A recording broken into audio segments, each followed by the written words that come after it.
नमस्कार साथियों, समर्थ ज्ञान में आपका स्वागत है। आज मैं एक और नया टॉपिक लेकर हाजिर हूँ। हिंदी वर्णमाला।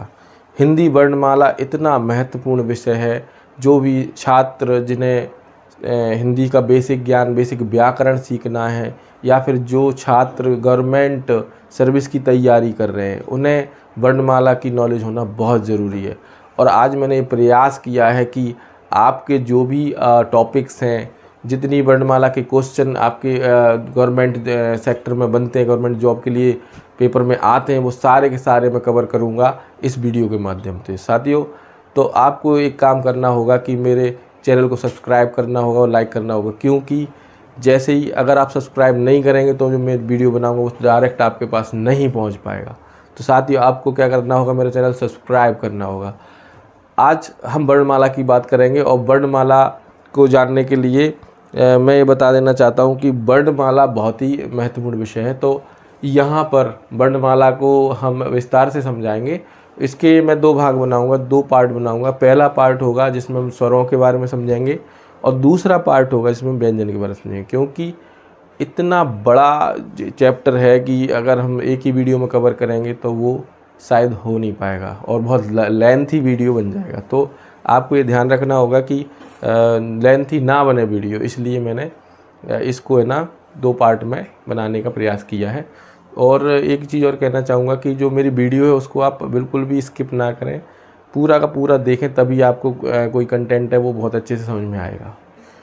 तो एक चीज़ और मैं कहना चाहूँगा कि जब स्टूडेंट देखते हैं तो अगर आप थोड़ा जूम अपने मोबाइल में कर लेंगे और जूम के साथ देखेंगे तो और भी मज़ा आने वाला है इसमें। तो अब हम शुरू कर रहे हैं वर्णमाला। तो वर्णमाला को शुरू करने के पहले हम बात करेंगे कि जो वर्ण आखिर होता क्या है। और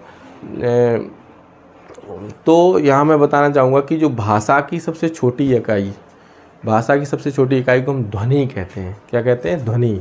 और ध्वनि को हम जब लिखित रूप में ध्वनि के लिखते हैं तो लिखित रूप में, जैसे मैंने यहाँ पर आप लोगों को दो चीज़ें बताई हैं कि जब ध्वनि को हम लिखित रूप में लिखेंगे तो उसे वर्ण कहेंगे, और ध्वनि का उच्चारित रूप क्या कहलाता है? अक्षर कहलाता है। ध्वनि का लिखित रूप वर्ण कहलाता है, ध्वनि का उच्चारित रूप अक्षर कहलाता है। तो इस प्रकार भाषा की सबसे छोटी इकाई ध्वनि हो गई है। और ध्वनि से जो भाषा का व्यवस्थित क्रम है, भाषा बनती कैसे है, भाषा को हम कैसे बनाते हैं, तो यहाँ पर देखिए वर्ण या ध्वनि सबसे पहले, उसके बाद में वर्ण ध्वनि से मिलकर क्या बनता है?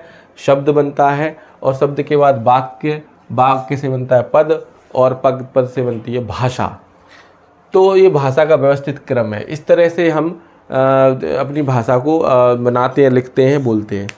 अब हम बात कर लेते हैं वर्णमाला। तो वर्णमाला में क्या होता है कि वर्णों का जो व्यवस्थित क्रम है, वर्णों के व्यवस्थित क्रम को वर्णमाला कहते हैं।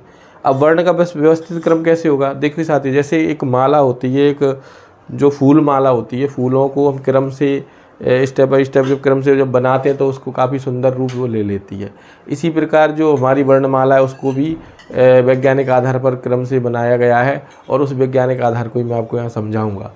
तो सबसे पहले देखिए, यहाँ पर सबसे पहले हम बात करेंगे जो हमारी वर्णमाला में दो भागों में बांटा है। नंबर 1 है स्वर, नंबर 2 है व्यंजन। अब इसमें क्या होता है कि कुछ मूल वर्ण होते हैं। मूल वर्ण में मूल स्वर में 11 स्वर आते हैं, और मूल जो व्यंजन हैं उसमें हमारे 33 वर्ण आते हैं। तो ऐसे 44 जो मूल वर्ण होते हैं। वर्णमाला में जो मूल वर्ण कितने होते हैं? 44। अब कंपटीशन में इस तरह के क्वेश्चन बनते हैं कि वर्णमाला मूल वर्ण कितने होते हैं, या मूल स्वर कितने होते हैं। तो मूल स्वर होते हैं 11 और मूल वर्ण होते हैं 33। बाकी जो वर्ण होते हैं वो द्विगुण वर्ण हो गए, या फिर संयुक्त वर्ण हो गए, इनको संयुक्त व्यंजन भी बोलते हैं, और या फिर अयोग बाह हो गए। तो आज हम बात करेंगे स्वर की। तो स्वर में आपको मैं बता देता हूँ सबसे पहले कि स्वर जो होते हैं हमारे 11 स्वर होते हैं, जो मूल स्वर जिन्हें कहते हैं।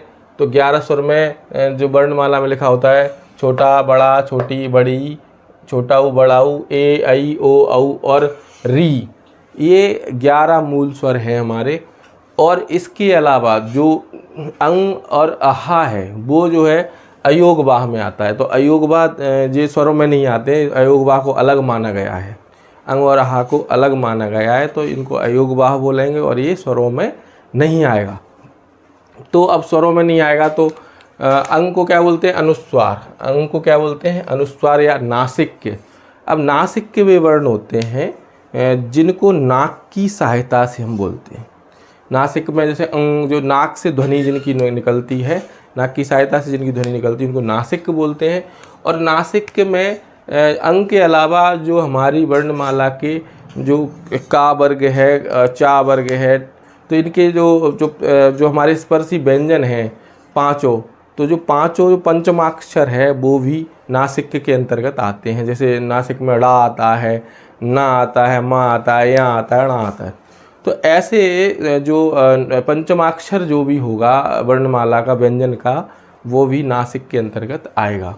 इसके बाद आता है विसर्ग। तो विसर्ग भी आयुर्वाह का, जो आयुर्वाह के हमने दो प्रकार बताए थे। तो पहला प्रकार था अनुस्वार और दूसरा था विसर्ग। तो विसर्ग का जो उच्चारण होता है वो आह का उच्चारण होता है। अब इसके बाद में जो एक और इसमें आता है वो होता है अनुनासिक। तो अनुनासिक क्या है? अनुनासिक का मतलब होता है कि जब ध्वनि मुंह और नाक दोनों से जब निकलती है, ऐसे शब्द अनुनासिक, ऐसे वर्ण जो है अनुनासिक में आते हैं।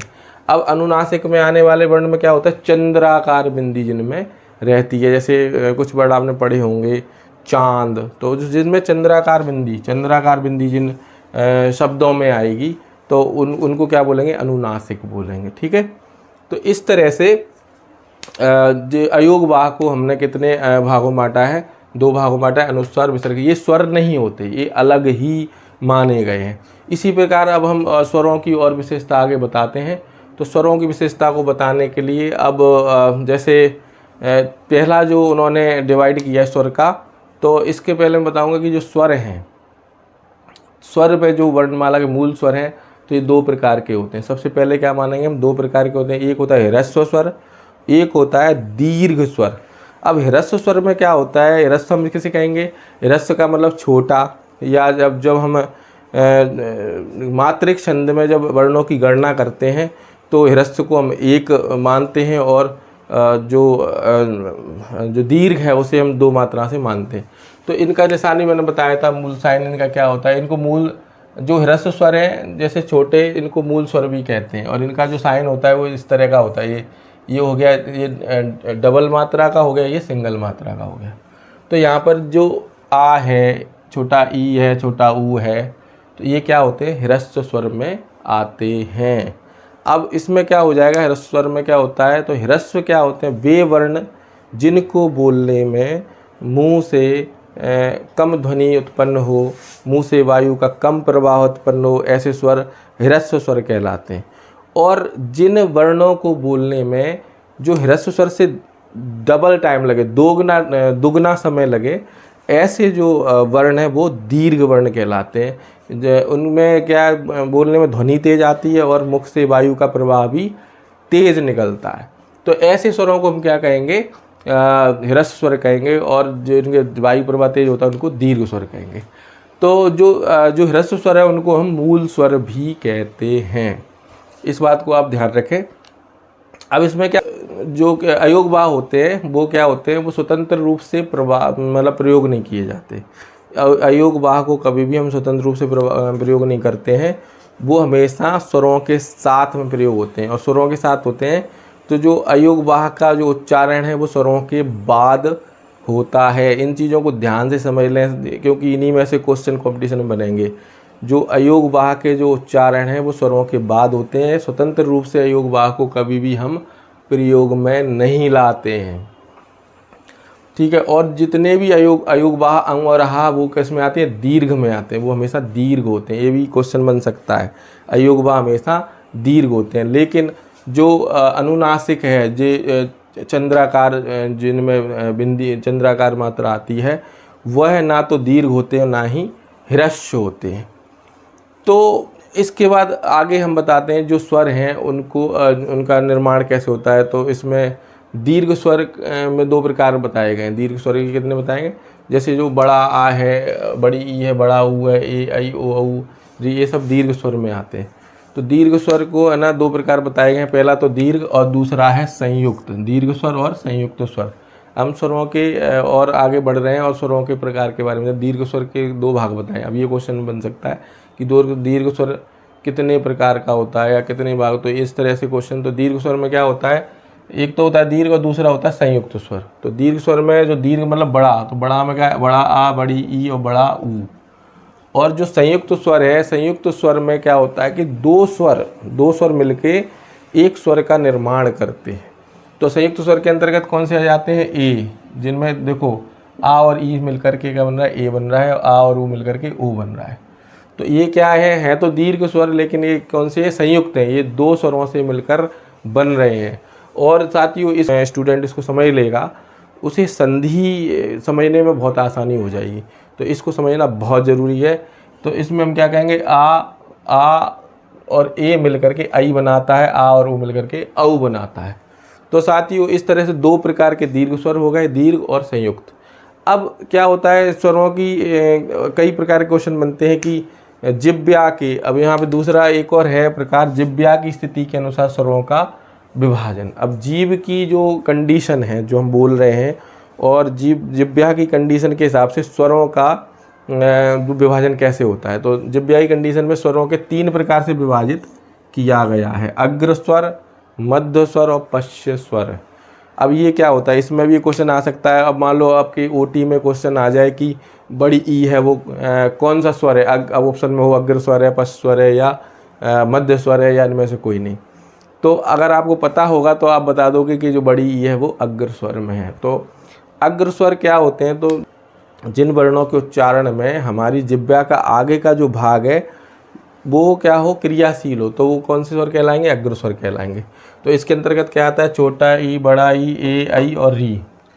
और जो मध्य स्वर है, मध्य स्वर में क्या होगा, हमारी जिह्वा का जो मध्य भाग है वो क्रियाशील रहता है। मतलब मध्य स्वर के उच्चारण में हमारी क्रिया, हमारी जैसे आ है, छोटा आ है, छोटा मध्य स्वर के अंतर्गत आता है। अभी बहुत क्वेश्चन कई बार ये पूछा गया कि कौन से स्वर में आता है छोटा, तो छोटा आता है मध्य स्वर में। तो हमारी जिह्वा का जो मध्य भाग है वो जब क्रियाशील होता है तो वो मध्य स्वर के अंतर्गत आता है।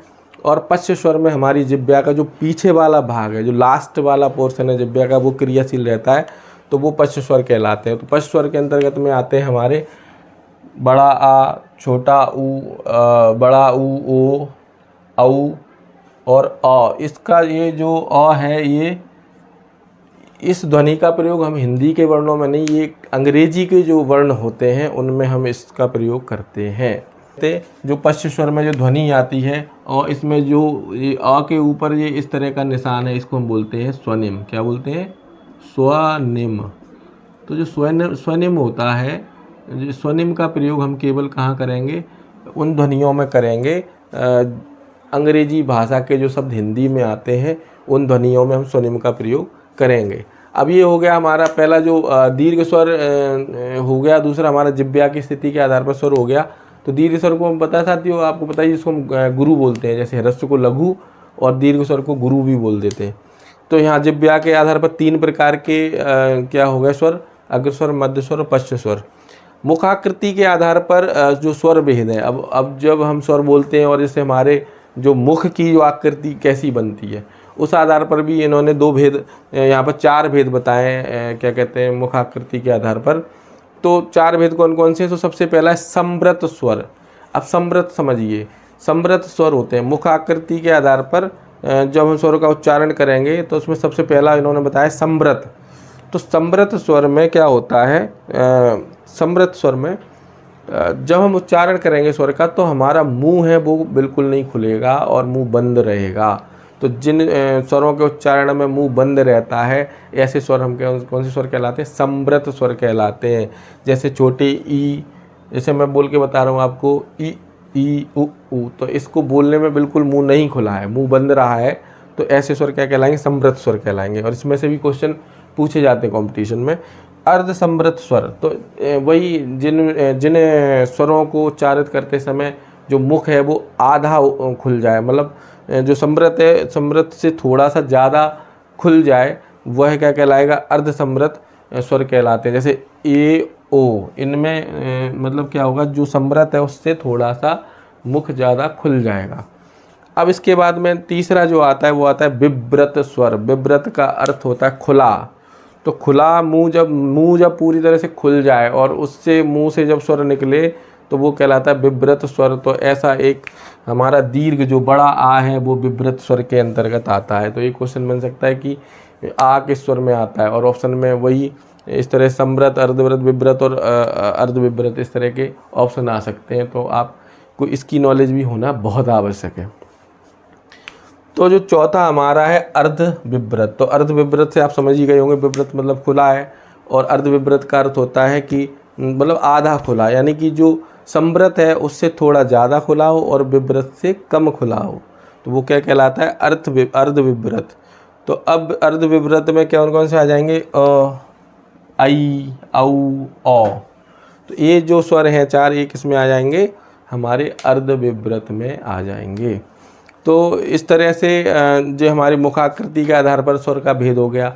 अब एक हमारा होता है औष्ठाकृति के आधार पर, मतलब औष्ठाकृति यानी कि होंठों का जो आकृति होती है उस आधार पर कितने भागों में बांटा गया, 2 भागों में स्वरों को बांटा गया है।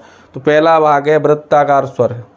औष्ठाकृति के आधार पर पहला वृत्ताकार और दूसरा अवृत्ताकार। वृत्त आप समझते हो, वृत्त मतलब गोला, मतलब जब हमारे होंठ किसी स्वर के उच्चारण करते समय हमारे होंठों का आकार गोल हो जाए तो वृत्ताकार स्वर में आ जाएगा, और जिन स्वरों के उच्चारण में हमारे होंठों का जो आकार है वो गोल नहीं हो, अवृत्ताकार हो, वहाँ पर कौन सा हो जाएगा, अवृत्ताकार स्वर हो जाएगा।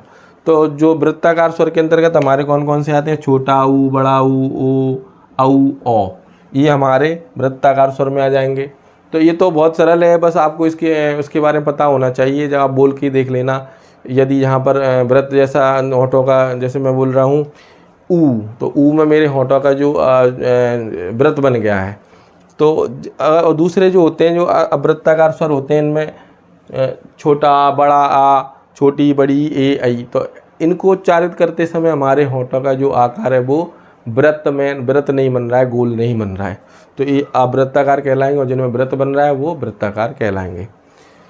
इसी प्रकार साथियों हम आगे इसमें कुछ महत्वपूर्ण बिंदु हमने दिए यहाँ पर स्वरों के बारे में। जो वर्ण का प्रयोग है वो ध्वनि चिन्हों में होता है और लिपि चिन्हों में, मतलब जिनको हम ध्वनि के रूप में भी लिखते हैं और उनको हम क्या लिखित रूप में भी लिखते हैं। उच्चारण और लिखित वो एक ही चीज़ है। इसके बाद आता है मात्राएं स्वरों के चिन्ह हैं। अब यहाँ पर देखिए, जैसे कि हमारे 11 जो स्वर होते हैं, मूल स्वर हमारे 11 होते हैं, और जो हमारी मात्राएं हैं वो कितनी है, 10 हैं।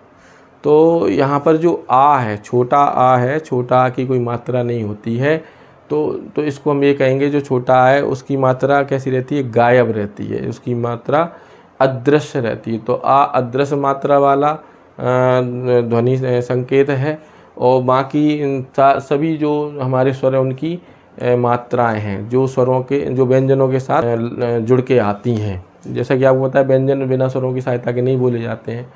तो यहाँ पर जो मात्राएं होती हैं, तो मात्राएं क्या कहलाती हैं, स्वरों के जो चिन्ह उनको मात्राएं कहते हैं। जो स्वरों के चिन्ह हैं उनको क्या कहते हैं, मात्राएं कहते हैं। आ क्या है, अदृश्य स्वर वाला है, और इसमें 10 मात्राएं होती हैं, जैसे बड़े आ का डंडा, छोटी की मात्रा, बड़ी की मात्रा, छोटे ऊ की मात्रा।